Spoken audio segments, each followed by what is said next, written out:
এইভাবে তোর মতন আমি কি দৌড়তে পারি? দেখো কি গো ছোট ঠাকুরপো, আসতে যাও। তোমার কি মানে ওদের মতো কি বয়স কমছে না বাড়ছে কিছু বোঝা যায় না বাপু, সত্যি। ও মেজো বৌমা, শিগগির এদিকে এসো তো। হ্যাঁ মা, যাই। এনো এটা নিয়ে যাও। কি গো তোমাদের সময় হলো? আমার সমরকে দেখছি না, সমর কোথায়? ও অফিস গেছে, ও ঠিক সময় করে আসবে। আচ্ছা ঠিক আছে। জয়ী, এই ফুলের থালাটা নিয়ে আয় না। ও হ্যাঁ হ্যাঁ, আমি এক্ষুনি এনে দিচ্ছি।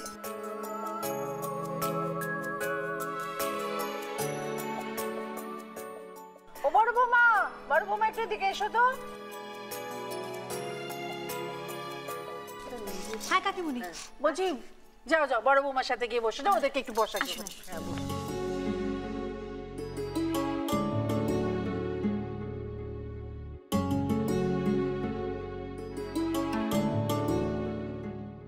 রিভুদা, আরে বাবলু, এসো এসো,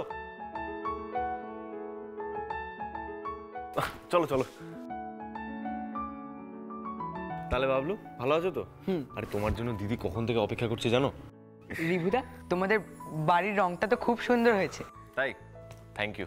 আচ্ছা, মামা মামি ওনারা আসেননি? এই তো আমি এসে গেছি বাবা। ভাই মশাই, বেয়ান। ওমা, আপনি তা একা কেন? জয়ীর মামি কোথায়? আসলে বেয়ান ওর শরীরটা খুব খারাপ, তাই আসতে পারলো না।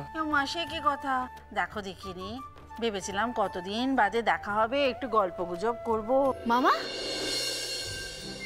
তুমি এসে গেছো? এক মিনিট।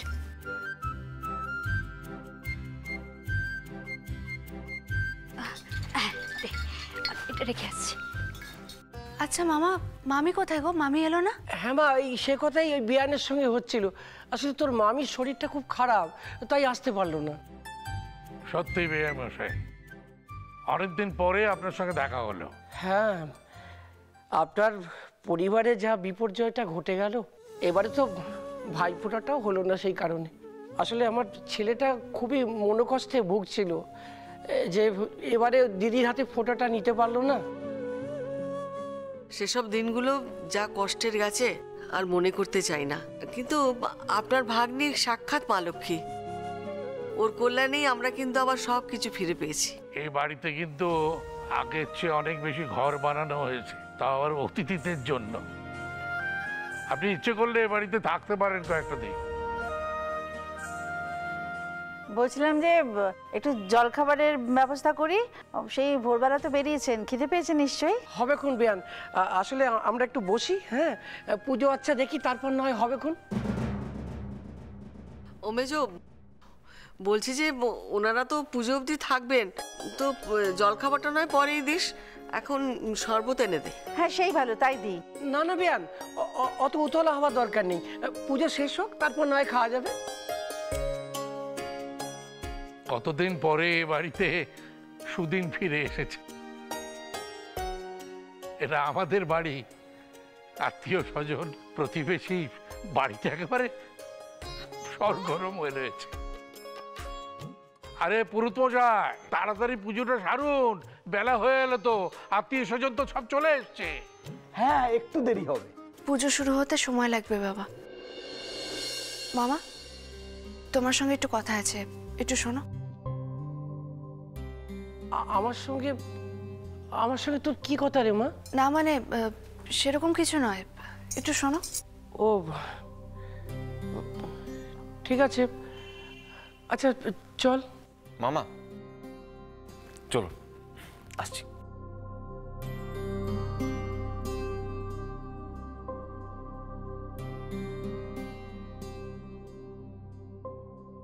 হ্যাঁ রে মা, তুই এভাবে আমাকে আলাদা জায়গায় নিয়ে এলি কেন মা? মামা, আমার একটা কথা খুব জানার দরকার ছিল। বাবা আমায় যখন তোমার কাছে রেখে গেছিল, তখন কি একবারের জন্য বলেছিল যে আমার কোনো বোন আছে? না রে মা, কোনো বোন টোনের কথা বলিনি রে মা।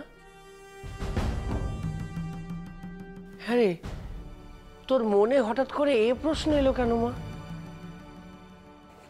আসলে মামা, হয়েছে কি, জয়ী দুদিন আগে একটা স্বপ্ন দেখেছে। স্বপ্ন? কি স্বপ্ন? ও স্বপ্নে একজন মহিলাকে দেখেছেন, যিনি ওকে জয়ী জয়ী বলে ডাকছিলেন। ও তখন অনেক ছোট, আর মহিলার কোলে একটি বাচ্চা মেয়ে ছিল, যাকে জয়ী বনু বনু বলে ডাকছিল। তাই ও ধারণা করেছে ওর হয়তো কোনো বোন রয়েছে। কিন্তু আমি তো কোনো বোন টোনের কথা জানি না।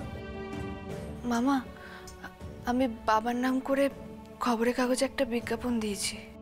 যদি বাবা বেঁচে থাকে আর যদি বাবার চোখে পড়ে বিজ্ঞাপনটা, তাহলে আমার ঠিকানায় যোগাযোগ করতে বলেছি। এটা এটা তুই খুব ভালো করেছিস মা, খুব ভালো করেছিস।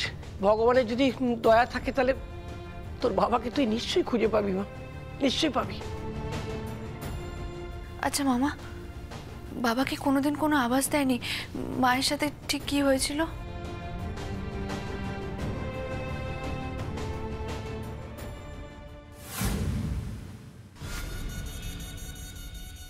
বলো বেটা। আমাকে কলকাতায় নিয়ে গেলে না কেন ড্যাড? এখানে কি হয়েছে শুনেছো তো ড্যাড? ওই জয়ী মেয়েটার জন্য গভর্নমেন্ট অ্যান্টি কারাপশন ইউনিট তৈরি করার ডিসিশন নিয়েছে ড্যাড। আই নো বেটা, আই নো। তোমার কোনো ভয় নেই, তোমার ড্যাডকে কেউ ছুঁতেও পারবে না। আজ আমি একেবারে গ্র্যান্ড এন্ট্রি নিচ্ছি। একটা কথা মনে রেখো, ফুটবলের সাম্রাজ্যে আমি রাজা ছিলাম, রাজাই থাকবো। এখন রাখো, তোর সঙ্গে আমি পরে কথা বলবো। বাই। ওকে ড্যাড, ওকে।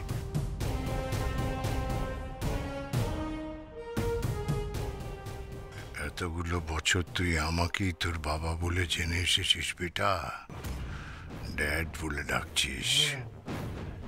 তুই তো জানিস না আমি তোর বাবা নই, আমি তোর মায়ের খুনি। ছাড়ুন, ছেড়ে দিন আমার হাত। তোমার জন্য তো তোমায় আষ্টে পিষ্টে ধরিনি। শুভ ইতর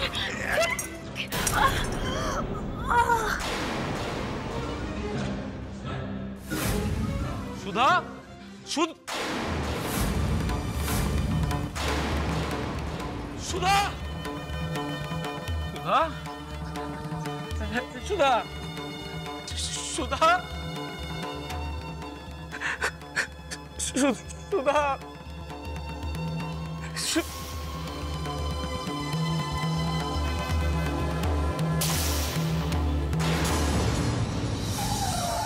স্যার, স্যার আমরা পৌঁছে গেছি।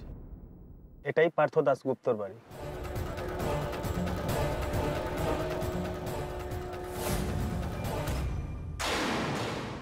না রে মা, সেরকম তো কিছু বলেনি তোর বাবা, শুধু বলেছিল তোর মা আর নেই। তোকে আমার হাতে তুলে দিয়ে বলেছিল, সনাতন দা আমার মেয়েটাকে তুমি মানুষ কর।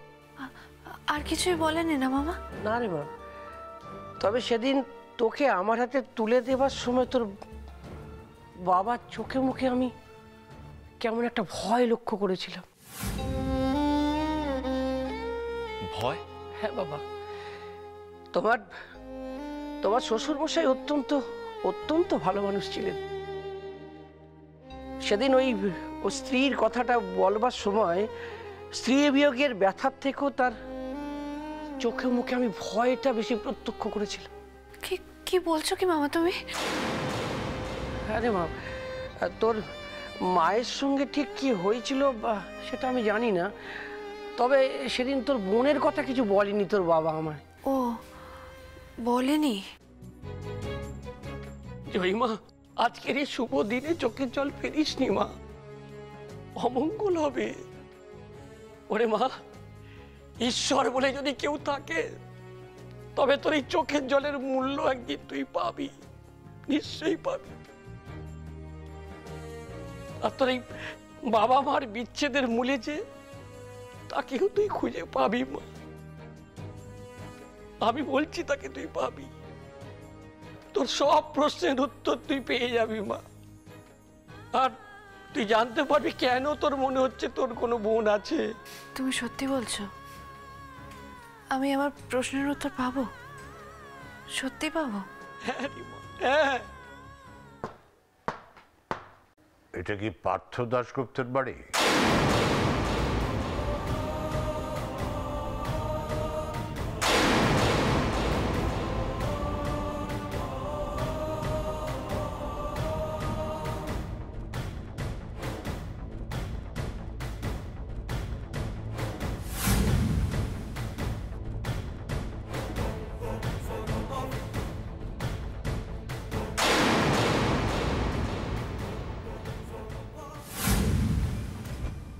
এটা পার্থর বাড়ি তো? পার্থ সারথী দাশগুপ্ত কোথায় সে?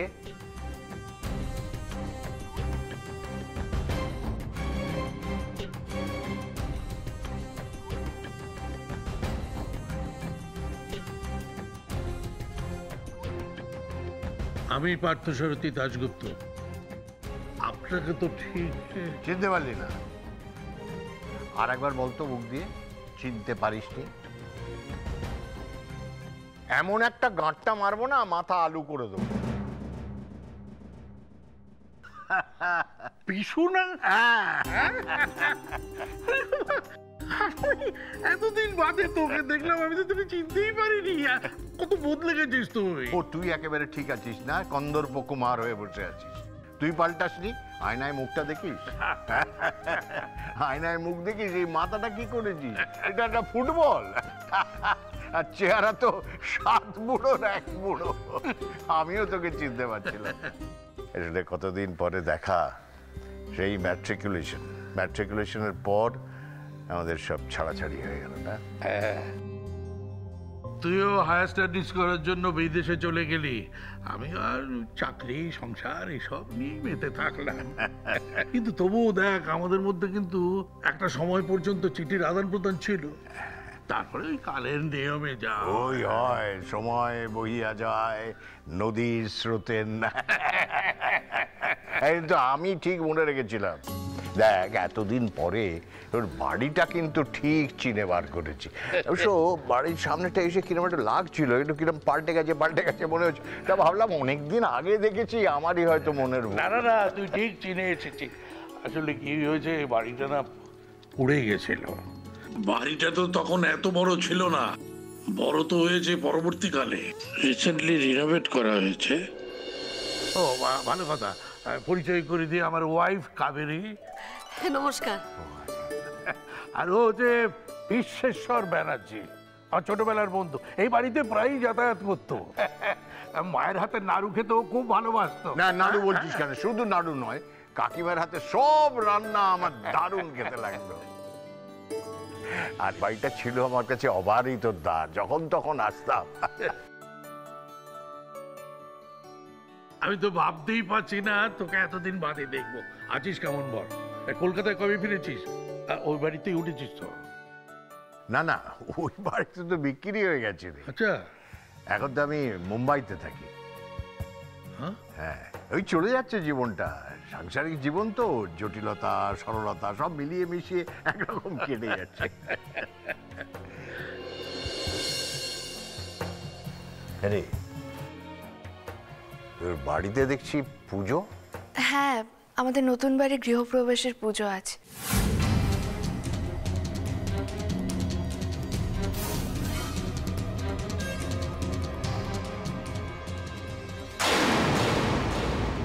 তোমাকে তো ঠিক চিনতে পারলাম না।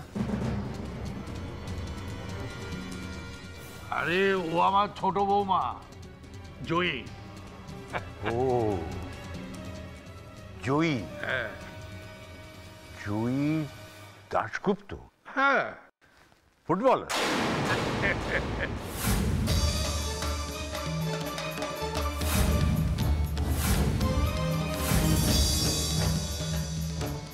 আপনি আপনি কি করে জানলেন? সব বলছি, আগে সকলের সঙ্গে পরিচয়টা হয়ে যায়। হ্যাঁ, পরিচয় করে দিচ্ছি। কাবেরীর সঙ্গে তো তোর আগেই পরিচয় হয়ে গিয়েছে। ও হচ্ছে আমার ছোট ছেলে রিভু, জয়ীর হাজব্যান্ড। আর ও হচ্ছে ছোট বৌমা।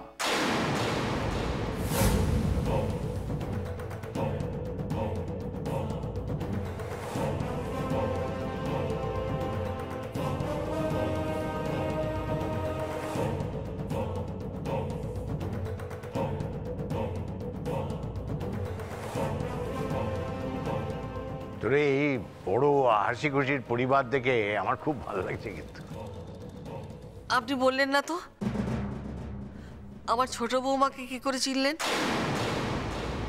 ওকে তো চিনতেই হবে, ও আমার সাম্রাজ্যে ভাঙন ধরাতে চাইছে যে।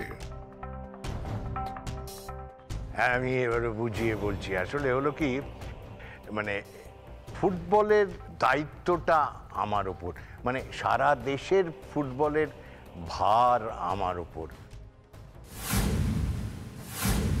ফুটবল দুনিয়ায় আমাকে সবাই বিবি বলে চেনে।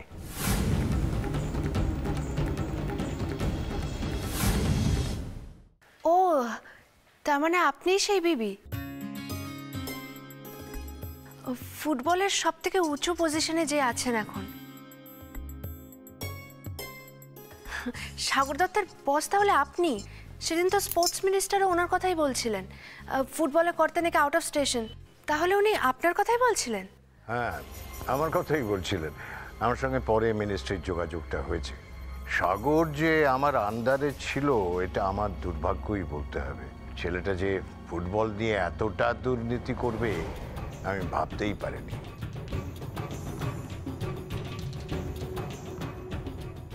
যাই হোক, থ্যাঙ্কস টু ইউ জয়ী। তোমার জন্যে ফুটবল দুনিয়া একটা হইচই পড়ে গেছে। তুমি তো নিশ্চয়ই জানো যে একটা অ্যান্টি করাপশন ইউনিট তৈরি হয়ে গেছে। আর প্লেয়ারদের তরফ থেকে জয়ীও প্রতিনিধি হিসেবে থাকছে। জানি সাগরের অ্যাবসেন্সে এখানে ফুটবলের দায়িত্বটা কার উপর দেওয়া যায় সেটা ডিসাইড করতেই আমার এখানে আসা। তবে আমি রিয়েলি সারপ্রাইজড, জয়ী তোর ছোট ছেলের বউ। খুব ভালো, খুব ভালো ব্যাপার মা। বেঁচে থাকো, এইভাবেই খেলাধুলো চালিয়ে যাও। দেখ বিশু, পৃথিবীটা কিন্তু সত্যিই গোল। তা না হলে ফুটবল আমাদের দুই বন্ধুকে একসাথে বাঁধতে পারে। আমি জানি, এই জন্যই তো কলকাতায় আসার কথা শোনা মাত্রই আমার মাথায় তোর মুখটা ভেসে উঠেছিল। তাই একেবারে তোর বাড়িতে চলে এসেছি। আরে কলকাতায় যখন এসছিস সেখানেই থাকবি। তো কোথায় উঠেছিস? তোর বাড়ি তো বিক্রি করে দিয়েছিস শুনলাম। হোটেল টোটেল নেই, হোটেলে উঠেছি। মানে কি বলতে শোনো? হ্যাঁ, আমাদের এই বাড়ি থাকতে তুই অন্য জায়গায় গিয়ে হোটেলে গিয়ে উঠবি? আমি জানতাম তুই এই কথাটা বলবি, কিন্তু কি জানিস তো জয়মা, একটা ব্যাপারে একটু খেয়াল রাখতে হবে। তুমি আমার কাছের লোক বলে তোমাকে পক্ষপাতিত্ব করেছি, কোন রকম পক্ষপাতিত্ব তোমার সঙ্গে হয়েছে এই অভিযোগটা যেন না ওঠে। এই ব্যাপারে একটু খেয়াল রাখতে হবে। আসলে কি জানো, ফুটবলের ব্যাপারে আমি অত্যন্ত অনেস্ট। অনেস্টিকে আমি সারা জীবন প্রাধান্য দিয়েছি, বুঝতে পারছো তো মা? আপনি একদম চিন্তা করবেন না, ফুটবলের দুনিয়ায় প্রতিভাই শেষ কথা হবে। দুর্নীতি দমন শাখারও সেটাই উদ্দেশ্য। এখানে পক্ষপাতিত্বের প্রশ্নই আসে না কাকাবাবু। ও সরি স্যার। না, এটা বাড়ি। এখানে তুমি আমাকে অবশ্যই কাকাবাবু বলে ডাকতে পারো, বাইরে নয়।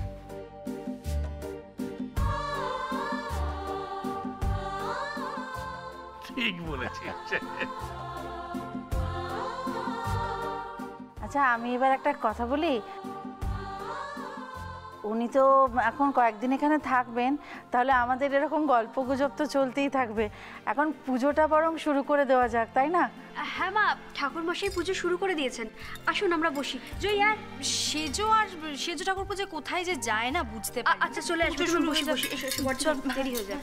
কাকাবাবু আপনিও আসুন।